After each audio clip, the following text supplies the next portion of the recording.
नमस्कार दोस्तों, कैसे हैं आप लोग। मैं उत्तम गुप्ता आपका हार्दिक स्वागत करता हूं सरदार वल्लभ भाई पटेल एकेडमी के यूट्यूब चैनल पर। आज हम लोग पॉलिटी का एक नया टॉपिक आपके सामने ला रहे हैं और उस टॉपिक का नाम है भारत की प्रस्तावना। जो लास्ट लेक्चर हम लोगों ने डाला था आपके लिए वो था संविधान सभा। उसमें एक लंबी चर्चा की गई थी और आप लोग के कमेंट्स अभी हमने देखे नहीं हैं, क्या कमेंट्स आपने किए हैं, लेकिन इस लेक्चर को देखने के पहले उस लेक्चर को ज़रूर देखिएगा, क्योंकि इसमें कुछ एक दो कॉन्सेप्ट ऐसे हैं जो कि संविधान सभा से जुड़े हुए हैं। तो आपको तभी समझ में आएगा जब आप हमारे द्वारा जो संविधान सभा का लेक्चर रिकॉर्ड किया गया उसको देख लीजिए और उसकी लिंक जो है आपको प्लेलिस्ट में मिल जाएगी। आज हम लोग प्रस्तावना को शुरू कर रहे हैं, भारत की प्रस्तावना।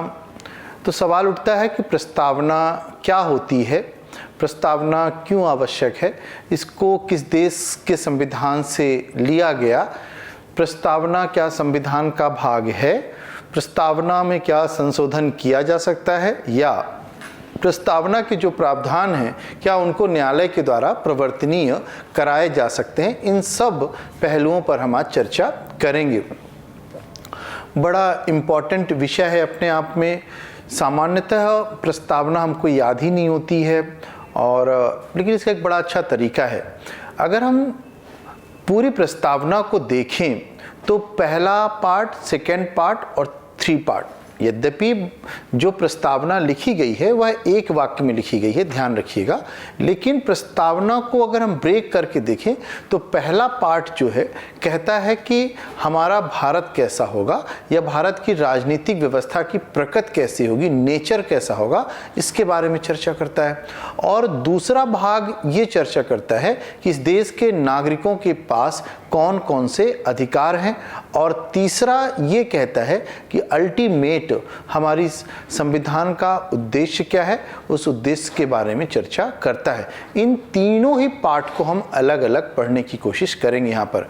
और सवाल उठता है, कुछ फैक्चुअल चीज़ों को हम जान लेते हैं पहले। प्रस्तावना में सब शुरू करने के पहले, प्रस्तावना जो लिखी किसके द्वारा गई, तो प्रस्तावना लिखी गई पंडित जवाहरलाल नेहरू के द्वारा। प्रस्तावना वही है जो संविधान सभा के तीसरी बैठक में जो उद्देश्य प्रस्ताव पेश किया गया था, और वही उद्देश्य प्रस्ताव बाद में जा करके भारत के संविधान की प्रस्तावना बन गई। यद्यपि प्रस्तावना सबसे पहले पेज में दी गई है, लेकिन प्रस्तावना को सबसे आखिरी में संविधान में जोड़ा गया। मतलब संविधान के 22 भागों को पहले जोड़ा गया, उसके बाद सबसे अंत में प्रस्तावना को संविधान में जोड़ा गया। अब ये भी ध्यान रखना है, प्रस्तावना की जो आइडिया है, जो उसकी अवधारणा है, वह अमेरिका से ली गई, और इसकी जो भाषा है वह जो है ऑस्ट्रेलिया के संविधान से ली गई है। मैंने जैसे कि कहा कि पूरी प्रस्तावना एक वाक्य पर लिखी गई है। प्रस्तावना को हम लोग कई नामों से जानते हैं, जैसे कि इसको हम संविधान की आत्मा, संविधान की कुंजी, संविधान का परिचय पत्र, संविधान का मार्गदर्शिका आदि नाम से हम इसको जानते हैं। संविधान जो हमारा है उसकी पूरी एक झलक जो है हमको प्रस्तावना एक वाक्य में दिखा देती है, या भविष्य में संविधान को किस ओर जाना है उसके बारे में प्रस्तावना हमारी चर्चा करती है। अगर हम देखें, ये तो इसके सब निक नेम है जो मैंने आपको बता दिया है।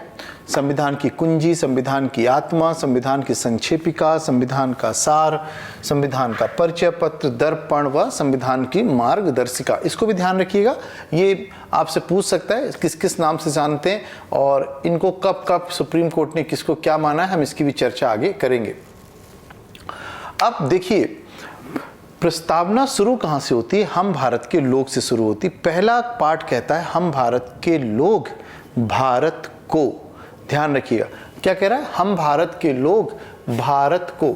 मतलब यहाँ पे हमको ये ध्यान रखना है कि पूरी प्रस्तावना में जो भारत शब्द का प्रयोग किया गया है वो कितनी बार किया गया है, वह सिर्फ 2 बार किया गया है। यहाँ से हमको वो देखने को मिल रहा है। इसके बाद ये भी ध्यान रखना है, फिर बताता है कि भारत को बनाना क्या है। तो देखिए, भारत को क्या बना रहे हैं हम लोग, या तो हम भारत को ऐसे समझ लें, इसको याद करने का तरीका आपको सिखा देता हूँ यहाँ पर, कैसे भारत को, इसको प्रस्तावना को हमें याद करना है। तो यहां पर भारत को हम क्या कह रहे हैं, एसपी, एसएसपी व एलजी बनाने की बात कर रहे हैं। क्या कह रहे हैं, भारत को क्या बनाना है, हमको एसपी, एसएसपी या एलजी बनाने की बात कही जा रही है यहां पे, ठीक है। इसका मतलब क्या होता है, इसका मतलब ये होता है कि संपूर्ण प्रभुत्व संपन्न समाजवादी पंथ निरपेक्ष लोकतांत्रिक गणराज्य बनाना है। यहाँ पर जो भारत की प्रकृति को निर्धारित किया गया है 5 चीज़ों से किया गया। पहला कहा गया संपूर्ण प्रभुत्व संपन्न होगा, भारत कैसा होगा, समाजवादी होगा, भारत कैसा होगा, पंथ निरपेक्ष होगा, भारत कैसा होगा, लोकतांत्रिक होगा, और अंत में कहा गया कि भारत कैसा होगा, तो गणराज्य होगा। मतलब हमें अपने देश को अंत में जाके क्या बनाना है, गणराज्य के रूप में स्थापित करना है। पहला पार्ट यहाँ तक हो गया। इसके बाद कहता है उसके समस्त नागरिकों को, देखिएगा क्या कह रहा है, उसके समस्त नागरिकों को, तो क्या बनाने की बात कह रहा है, समस्त नागरिकों को कहता है कि 3 प्रकार की न्याय देने की बात कर रहा है। उसके समस्त नागरिकों को 3 प्रकार की न्याय देने की बात करता है। तो देखिएगा क्या क्या दे रहा है, कहता है कि सामाजिक, आर्थिक व राजनीतिक न्याय। ध्यान रखिएगा, क्वेश्चन पूछ सकता है आपसे कि प्रस्तावना में कितने प्रकार की न्याय की चर्चा की गई, तो सामाजिक, आर्थिक व राजनीतिक न्याय। ये सीक्वेंस भी हमको ध्यान रखना है। इसको हम लोग सेप का न्याय कहते हैं, SEP, सेप का न्याय। हमें ये भी ध्यान रखना है यहाँ पर कि जब डॉक्टर अंबेडकर से पूछा गया कि राजनीतिक न्याय को सबसे आखिरी में क्यों रखा, तो उन्होंने इसका जवाब दिया कि किसी भी देश में राजनीतिक लोकतंत्र की स्थापना तब की जा सकती है जब पहले सामाजिक व आर्थिक लोकतंत्र को प्राप्त कर लिया जाए। मतलब दूसरे शब्दों में कहें तो सामाजिक व आर्थिक लोकतंत्र को या सामाजिक व आर्थिक न्याय को प्राप्त करते हुए ही राजनीतिक लोकतंत्र या राजनीतिक न्याय की स्थापना की जा सकती है। फिर इसके बाद कहता है 5 प्रकार की स्वतंत्रता देने की बात कहता है विचार, अभिव्यक्ति, विश्वास, धर्म और उपासना की स्वतंत्रता, और 2 प्रकार की जो है समता देने की बात कहता है, प्रतिष्ठा और अवसर की समता। तो पहला पार्ट हो गया, हम भारत के लोग भारत को क्या बनाना चाहते हैं उसकी चर्चा कर रहा है। दूसरा पार्ट जो कह रहा है कि उसके नागरिकों को कौन से अधिकार, तो 3 प्रकार के न्याय, 5 प्रकार की स्वतंत्रता और 2 प्रकार की समानता देने की बात कहता है। फिर तीसरे पार्ट में आते हैं जहां पर यह कह रहा है उन सब में देखिएगा व्यक्ति की गरिमा और राष्ट्र की एकता अखंडता को सुनिश्चित करने वाली बंधुता को बढ़ाने के लिए, याद रखिएगा अल्टीमेट क्या है, हमको ब्रदरहुड, बंधुता को बढ़ाना है। इसका जवाब ये था कि बंधुता को क्यों बढ़ाना है, ताकि व्यक्ति की गरिमा को सुनिश्चित किया जा सके व राष्ट्र की एकता व अखंडता को सुनिश्चित किया जा सके, इसीलिए बंधुता को बढ़ाना है। तीसरा पार्ट हो गया। फिर लास्ट में कहता है दृढ़ संकल्प होकर इस संविधान सभा में आज तारीख 26 नवंबर 1949 को, ठीक है, एतद द्वारा इस संविधान को, तीनों शब्द को यहाँ पे ध्यान रखना, बहुत बार पूछा है, सीक्वेंस बताइए, अंगीकृत, अधिनियमित और आत्मार्पित करते हैं। तो ये तीनों शब्दों का भी सीक्वेंस लगाना, सबसे पहले अंगीकृत करना है, फिर अधिनियमित करना है, फिर आत्मा को समर्पित कर देना है। तो तीनों पार्ट को ध्यान रखना है, इसका सीक्वेंस ध्यान रखेंगे हम, ये बहुत इंपॉर्टेंट रहेगा सीक्वेंस। यहाँ पर भी सीक्वेंस पूछेगा। इसके बाद ये 5 प्रकार की जो स्वतंत्रता है इसके भी आपसे पूछ सकता है सीक्वेंस। जस्टिस जो 3 प्रकार की दी गई इसको भी पूछ सकता है। तो ये हमारी प्रस्तावना हो गई। तो प्रस्तावना को एक बार फिर से रिवीजन करते हैं फटाफट। यहाँ तक जो प्रियम्बल है हमारी, हम भारत के लोग से शुरू हो रही है। हम भारत के लोग का तात्पर्य क्या है, क्या मीनिंग है यहाँ पर, इसका मतलब ये होता है कि अंतिम सत्ता इस देश के नागरिकों के प्रति है, इस नागरिकों के हाथ पे है, और ये इस देश के नागरिक ही इस देश के भाग्य विधाता हैं। और जो संविधान में जो हम भारत के लोग का वर्णन किया गया है वो कहता है भारत कैसा होगा इसका निर्णय भी हम भारत के लोग ही करेंगे। तो इसका मतलब है अंतिम सत्ता इस देश के लोगों के पास है, ठीक है। इसके बाद हमने कहा कि आपको एक कोडिंग याद रखना है, SP, SSP और LG, ये तीनों शब्द को याद रखना, आपको हमेशा के लिए प्रस्तावना याद हो जाएगी। ये संपूर्ण प्रभुत्व संपन्न, समाजवादी, पंथ निरपेक्ष, लोकतांत्रिक व गणराज्य बनाने की बात कर रहा है। इन शब्दों को थोड़ा सा अर्थ के रूप में समझ लेते हैं बढ़ने के पहले आगे। यहां पर पहला शब्द लिखा है संपूर्ण प्रभुत्व संपन्न। इसका क्या मतलब होता है? देखिएगा, इसका मतलब ये होता है, अगर एक एक शब्द को हम यहाँ पे लिखते जा रहे हैं, संपूर्ण प्रभुत्व संपन्न का मतलब होता है कि भारत अपने आंतरिक व बाहरी निर्णय को लेने के लिए पूर्ण रूप से स्वतंत्र है। भारत अपने आंतरिक व बाहरी निर्णय को लेने के लिए पूर्ण रूप से स्वतंत्र है और वह किसी के दबाव में कार्य नहीं करेगा, बल्कि अपने राष्ट्रीय हितों को अधिकतम करने के लिए जो उचित कदम लगेगा उस कदम को उठाएगा। इसका मतलब होता है संपूर्ण प्रभुत्व संपन्न। समाजवादी का मतलब होता है एक समतामूलक समाज की स्थापना करना और एक ऐसे समाज की स्थापना करना जिसमें जाति, धर्म, लिंग आदि के आधार पर विभेदता ना हो, उसे समाज को हम समाजवादी समाज कहते हैं। सभी को समान अधिकार प्राप्त होने चाहिए और किसी भी तरह का विभेद नहीं होना चाहिए। इसके बाद एक तीसरा शब्द लिखा हुआ है पंथ निरपेक्ष। यहाँ पे आपको दो चीज़ समझा देता हूँ।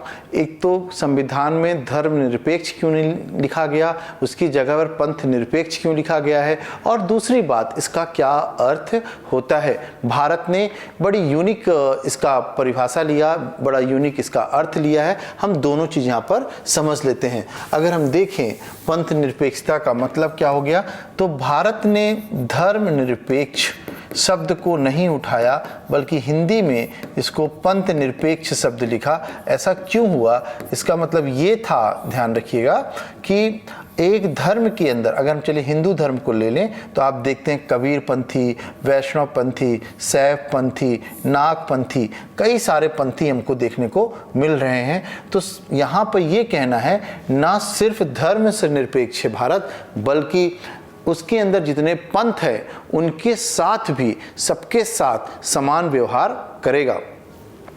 पूरी दुनिया ने धर्मनिरपेक्ष की नकारात्मक परिभाषा को स्वीकार किया और उस भारत के अलावा अगर शेष दुनिया की बात करें तो सब ने इसकी परिभाषा इस तरह से ली कि राज्यों का धर्म से कोई लेना देना नहीं रहेगा। राज्य जो हैं धर्म से निरपेक्ष रहेंगे।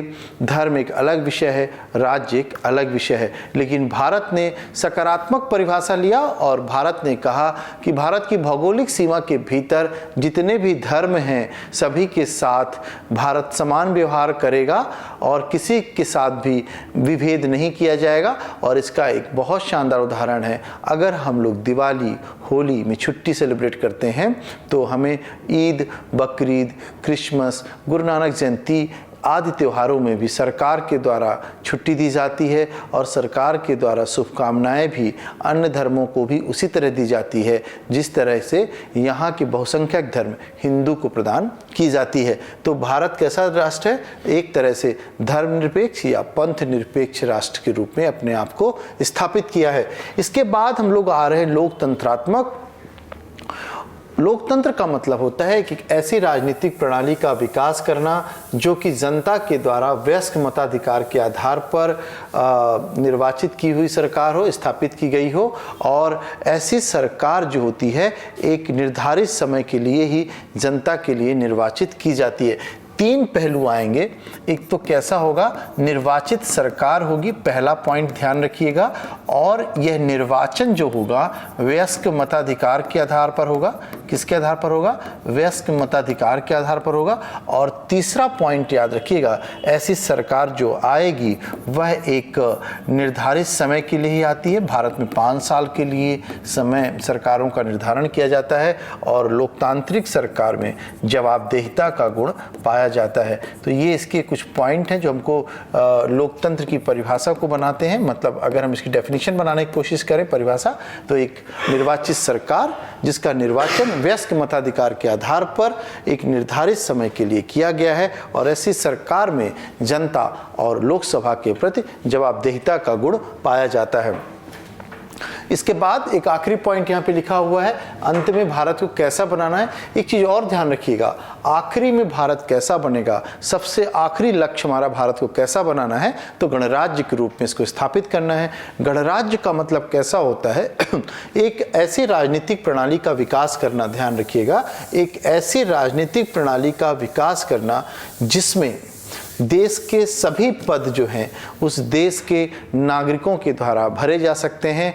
फिर से रिपीट करता हूँ, एक ऐसी राजनीतिक प्रणाली का विकास करना जिसमें उस देश के सभी पद उस देश के नागरिकों द्वारा बिना किसी विभेद के भरे जा सकते हैं। अर्थात चपरासी से लेकर के राष्ट्रपति तक का जो पद है वह उस देश के नागरिकों के द्वारा भरे जाएंगे। चाहे नागरिक कोई भी जाति का हो, कोई भी धर्म का हो, कोई भी लिंग हो, कुछ भी हो, ऐसे किसी भी व्यक्ति को भारत का राष्ट्रपति बनाया जा सकता है। भारत में ब्रिटेन जैसी परंपरा नहीं है कि वहाँ पर राजा व रानी कोई एक ही परिवार का व्यक्ति बन सकता है, जबकि भारत में आप देखिए तो अब तक में मुस्लिम राष्ट्रपति भी बन गए, सिख राष्ट्रपति भी बन गए, हिंदू तो बने ही बने, और अनुसूचित जनजाति से भी राष्ट्रपति बने, महिला भी बनी। तो मतलब कहने का कि भारत में गणराज्य व्यवस्था को अपनाया गया है। ऐसी व्यवस्था में समाज के किसी भी वर्ग को कोई स्पेशल प्रिविलेज नहीं दिया जाता है। ध्यान रखिएगा, विशेषता बता रहा हूं। अगर मैं गणराज्य को और समझाने की कोशिश करूं तो इसका मतलब है लोकतंत्र का और लोकतंत्र हो जाना गणराज्य कहला जाता है। मतलब यहाँ पर समानता पर इतना ज़्यादा बल दिया जा रहा है कि यहाँ पर किसी भी प्रकार का स्पेशल प्रिविलेज किसी भी क्लास को, समाज के किसी भी वर्ग को, किसी भी धर्म को नहीं प्रदान किया गया है। इसका मतलब होता है गणराज्य। तो ये हमारी 5 परिभाषाएं हो गई, जो हमने यहाँ पे 5 शब्द को देख लिया कि संपूर्ण प्रभुत्व संपन्न। एक बार फटाफट फिर से रिकैप कर लेते हैं। इसका मतलब होता है कि भारत अपनी आंतरिक व बाहरी नीति का निर्धारण करने के लिए पूर्ण रूप से स्वतंत्र है और उस पर कोई भी देश अनावश्यक दबाव नहीं डाल सकता है। समाजवादी का मतलब समतामूलक समाज की स्थापना, एक ऐसे समाज की स्थापना करना जिसमें सामाजिक आर्थिक विषमानता कम से कम हो, बल्कि समानता की ओर हम बढ़ें और यहाँ पर जाति, धर्म, लिंग आदि के आधार पर भी विभेद को मनाही होती है। पंथ निरपेक्षता का मतलब राज्य का अपना कोई विशेष धर्म नहीं होगा, बल्कि जितने भी धर्म हैं भारत सरकार उन सभी धर्मों को समान महत्व प्रदान करती है। लोकतंत्र में एक ऐसी राजनीतिक प्रणाली जो कि जिसमें कि निर्वाचित सरकार होती है, निर्वाचन वयस्क मताधिकार के आधार पर होता है और यह निर्वाचन एक निर्धारित समय के लिए किया जाता है और ऐसे सरकार में जवाबदेहिता पाई जाती है जनता के प्रति और लोकसभा के प्रति। ठीक है। और इसके बाद गणराज्य एक ऐसी राजनीतिक प्रणाली है जिसमें देश के सभी पद चपरासी से लेकर के अगर हम राष्ट्रपति तक कहें वह इस देश की जनता द्वारा बिना किसी विभेद के भरे जा सकते हैं। मतलब न जाति, धर्म, लिंग किसी भी आधार पर इसमें विभेद नहीं किया जा सकता है। ये 5 हमारे इसके अर्थ हो गए और हम भारत के लोग का मतलब आपने समझा ही दिया कि अंतिम सत्ता का स्रोत इस देश के नागरिक हैं। इसको कहते हैं हम भारत के लोग। फिर मैंने कहा 3 प्रकार के न्याय की बात कही गई, सामाजिक, आर्थिक व राजनीतिक न्याय की बात कही गई है।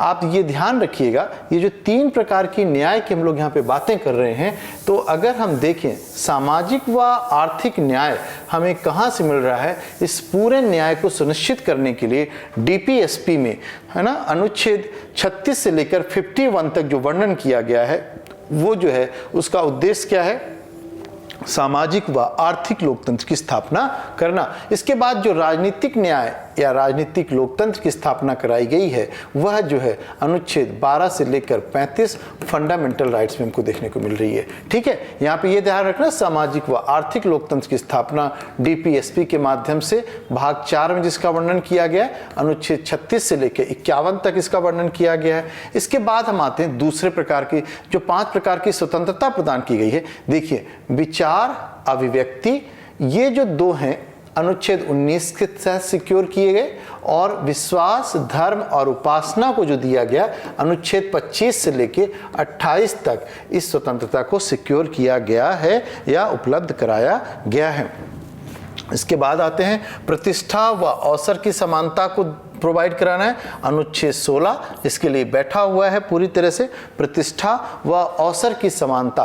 अगर हम एक चीज़ और देखें, प्रतिष्ठा जो उपलब्ध कराई गई है अनुच्छेद 17 के माध्यम से, जब अस्पृश्यता का अंत कराया गया उसके माध्यम से एक तरह से प्रतिष्ठा को स्थापित करने की कोशिश की गई और अवसर की समता अनुच्छेद 16 में दिया गया। इसके बाद आइए, व्यक्ति की गरिमा, राष्ट्र की एकता व अखंडता को सुनिश्चित करने वाली बंधुता को बढ़ाने के लिए, बंधुता मतलब भाईचारा, इसको बढ़ाने के लिए, और लास्ट में कहता है कि 26 नवंबर 1949 को संविधान सभा इस संविधान को स्वीकार कर रही है। यहाँ पर 3 शब्द आया, अंगीकृत, अधिनियमित व आत्मार्पित। इसको तीनों का सीक्वेंस याद रखिएगा, अंगीकृत, अधिनियमित व आत्मार्पित करते हैं। ये पूरी व्याख्या हो गई हमारी प्रस्तावना की। अब आगे चलते हैं।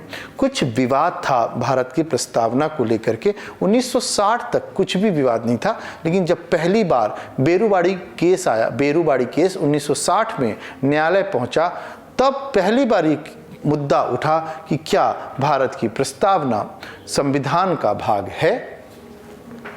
दूसरा ये प्रश्न था कि क्या प्रस्तावना का संशोधन किया जा सकता है, और तीसरा ये प्रश्न था क्या न्यायालय के द्वारा इसको प्रवर्तनीय कराया जा सकता है। याद रखिएगा, सबसे पहली बार ये मुद्दा 1960 में बेरूवाड़ी केस के नाम से जो फेमस हुआ, और उसमें जो न्यायालय का रुख था, न्यायालय ने स्पष्ट कह दिया कि प्रस्तावना संविधान का भाग नहीं है। क्योंकि आपको पता है कि संविधान का संशोधन अनुच्छेद 368 के तहत होता है। अब चूंकि न्यायालय ने 1960 में बेरूवाड़ी केस में ये कह दिया कि प्रस्तावना संविधान का भाग नहीं है, इसलिए अनुच्छेद 368 के तहत इसका संशोधन नहीं हो सकता है। फिर 1967 में यह मुद्दा फिर कोर्ट पहुंचा और यह केस का नाम पड़ा गोलकनाथ केस। इस केस में सर्वोच्च न्यायालय ने अपने पुराने रुख पर कायम रही और पुनः से सर्वोच्च न्यायालय ने कह दिया कि प्रस्तावना संविधान का हिस्सा नहीं है, और चूंकि हिस्सा नहीं है इसलिए आर्टिकल 368 के तहत इसका संशोधन नहीं किया जा सकता है। अब 1973 आया और ये मुद्दा फिर कोर्ट में पहुंचा और इस केस का नाम पड़ा केशवानंद भारती केस। इस केस में सर्वोच्च न्यायालय ने अपने पुराने रुख को पलट दिया और यहाँ पर सर्वोच्च न्यायालय ने पहली बार यह मान लिया कि प्रस्तावना संविधान का हिस्सा है और इसलिए आर्टिकल 368 के तहत इसका संशोधन किया जा सकता है। लेकिन न्यायालय यहीं तक नहीं रुका, न्यायालय ने यह भी कह दिया कि प्रस्तावना का संशोधन तो किया जा सकता है लेकिन संविधान के आधारभूत ढांचे के भीतर। यहाँ पे प्रश्न बहुत बार पूछा है, संविधान के आधारभूत ढांचे का सिद्धांत कब आया? 1973 में आया। और किस केस में सर्वोच्च न्यायालय ने दिया? तो केस का नाम था केशवानंद भारती केस। अब मतलब प्रस्तावना संविधान का भाग बन भी गई और अब इसमें संशोधन भी हो सकता है। रास्ता बिल्कुल साफ हो गया था। और 3 साल बाद इस जजमेंट के, अर्थात 1973 के 3 साल बाद 1976 में संसद के द्वारा 42वां संविधान संशोधन किया गया और इस संविधान संशोधन के माध्यम से प्रस्तावना में संशोधन किया गया और 3 नए शब्द जोड़े गए। और ये 3 नए शब्द कौन कौन से थे इसको भी ध्यान रखिएगा। समाजवादी, पंथ निरपेक्ष व अखंडता शब्द को जोड़ दिया। कौन कौन से शब्द को जोड़ा देखिएगा, समाजवादी, पंथ निरपेक्ष व अखंडता शब्द को जोड़ दिया गया। कब जोड़ा गया? 42वें संविधान संशोधन 1976 के द्वारा। उसके बाद आज तक प्रस्तावना में संशोधन नहीं हुआ, अर्थात प्रस्तावना में अब तक सिर्फ एक बार संशोधन किया गया है। हमें यह भी ध्यान रखना है। अगला क्वेश्चन का जवाब ढूंढते हैं, क्या प्रस्तावना न्यायालय के द्वारा प्रवर्तनीय है? तो इसका जवाब है कि जब हम आज पढ़ रहे हैं, आज तक अभी तक की स्थिति यह है कि प्रस्तावना को न्यायालय के द्वारा प्रवर्तनीय नहीं कराया जा सकता है। इसका मतलब क्या है बच्चों? इसका मतलब ये है कि जो चीज़ें, जो प्रावधान प्रस्तावना में लिखी गई हैं, यदि सरकार उसका पालन नहीं करती हैं तो कोई भी देश का नागरिक न्यायालय नहीं जा सकता है या न्यायालय से यह डिमांड नहीं कर सकता है कि प्रस्तावना के प्रावधानों को लागू करवाया जाए। मतलब कि अगर हम कहें कि प्रस्तावना जो है डीपीएसपी की तरह ही है, क्योंकि डीपीएसपी को भी न्यायालय के द्वारा प्रवर्तनीय नहीं कराया जा सकता है और प्रस्तावना को भी न्यायालय के द्वारा प्रवर्तनीय नहीं कराया जा सकता है। देखिए, ये केस मैंने आपको लिख दिया है और पूरा जो निर्णय था बेरुवाड़ी केस। बेरुवाड़ी के बारे में थोड़ा सा ये जान जाइए। बेरुवाड़ी एक जगह का नाम था जो अब वर्तमान में बांग्लादेश के अंतर्गत आती है। हालांकि जब 1960 में भारत ने बेरुवाड़ी को ट्रांसफ़र किया था तो ये पाकिस्तान को ट्रांसफ़र किया था, क्योंकि तब बांग्लादेश पाकिस्तान का हिस्सा था, लेकिन वर्तमान में यह पूर्वी पाकिस्तान को दिया गया था और ये पूर्वी पाकिस्तान अब बांग्लादेश बन चुका है। तो बेरुवाड़ी जो है अब बांग्लादेश के अंतर्गत आता है। ठीक है, यहाँ पे ये ध्यान हमको रखना है। और 2-3 चीज़ छोटी छोटी याद रखिए। बेरुवाड़ी केस में सर्वोच्च न्यायालय ने जो प्रस्तावना को संविधान की कुंजी कहा था और संविधान की आत्मा माना गोलकनाथ के केस में। तो ये दोनों चीज ध्यान रखिएगा, बहुत बार क्वेश्चन पूछ सकता है। संविधान की कुंजी प्रस्तावना को कब माना गया या किस जजमेंट में सुप्रीम कोर्ट के माना गया? तो 1960 बेरुवाड़ी केस में, और 1967 में गोलकनाथ केस आया, उसमें इसको आत्मा की संज्ञा दी गई थी। तो ये लेक्चर हमारा यहीं तक रहेगा और काफ़ी इंटरेस्टिंग लेक्चर था और इसमें हमको ध्यान रखना है कि बहुत ही अच्छा क्वेश्चन है। यहाँ से प्रीलिम्स में भी और मेंस में भी बहुत सारे क्वेश्चंस पूछ सकते हैं। मैंने आपको बताया क्वेश्चन कैसे कैसे पूछ सकते हैं कि आपसे तो सिंपल क्वेश्चन ये पूछ सकता है कि संविधान की प्रस्तावना किसने लिखी? पंडित नेहरू ने लिखी। ये कब आई? तो याद रखिएगा, जो हमारी संविधान सभा की तीसरी बैठक थी उसमें इसको पेश किया गया था। फिर इसे 22 जनवरी 1947 को संविधान सभा के द्वारा स्वीकार किया गया। स्वतंत्र भारत में जाकर के यही उद्देश्य प्रस्ताव जो है भारत की प्रस्तावना बन गई। मैंने कहा कि पहला पार्ट भारत कैसा होगा इसके बारे में चर्चा की गई। तब कहा गया कि भारत किस तरह का होगा? संपूर्ण प्रभुत्व संपन्न, समाजवादी, पंथ निरपेक्ष, लोकतांत्रिक, गणराज्य होगा। मतलब भारत की राजनीतिक व्यवस्था या राजनीतिक प्रकृति के बारे में चर्चा की गई। इसके बाद दूसरा पार्ट आता है जिसमें इसकी चर्चा की गई है कि नागरिकों के कैसे अधिकार होंगे। तो वो बताया गया कि 3 प्रकार के न्याय दिए गए, 5 प्रकार की स्वतंत्रता दी गई और 2 प्रकार की समानता की चर्चा की गई। और इसके बाद अंत में कहता है बंधुत्व को प्राप्त करना है। बोले क्यों प्राप्त करना है? तो बोला गया ताकि व्यक्ति की गरिमा व राष्ट्र की एकता व अखंडता को सुनिश्चित किया जाए। और सबसे अंत में उस डेट का वर्णन किया गया जिस दिन संविधान सभा के द्वारा संविधान को स्वीकार किया गया, और वो डेट थी 26 नवंबर 1949। और उस दिन कहा गया अंगीकृत किया गया, अधिनियमित किया गया और उसे आत्मार्पित। ये तीनों शब्दों का सीक्वेंस याद रखिएगा। फर्स्ट अंगीकृत किया गया, अधिनियमित किया गया और थर्ड सबसे आखिरी में आत्मार्पित किया गया। याद रखिएगा 1973 केशवानंद भारती जजमेंट के पहले तक प्रस्तावना को संविधान का भाग नहीं माना गया था, और जब केशवानंद भारती केस का जजमेंट आया उसके बाद प्रस्तावना को संविधान का भाग माना गया। और 3 साल बाद ही जो है प्रस्तावना में संविधान संशोधन किया गया 42वां 1976, और उसमें 3 नए शब्द जोड़े गए, समाजवादी, पंथ निरपेक्ष व अखंडता शब्द को डाला गया। आज तक जो हमारी प्रस्तावना है न्यायालय के द्वारा प्रवर्तनीय नहीं है। अब इस लेक्चर को सुनने के बाद आप पिछले 10 सालों के क्वेश्चंस लगाइएगा।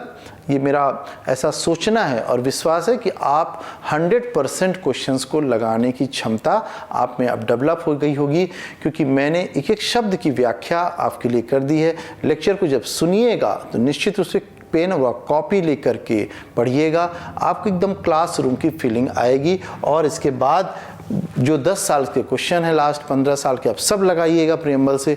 अगर एक क्वेश्चन ना बने तो प्लीज़ मुझे कमेंट्स जरूर करना इसके लिए, सर एक क्वेश्चन कौन सा नहीं बनाया। ठीक है, थैंक यू वेरी मच।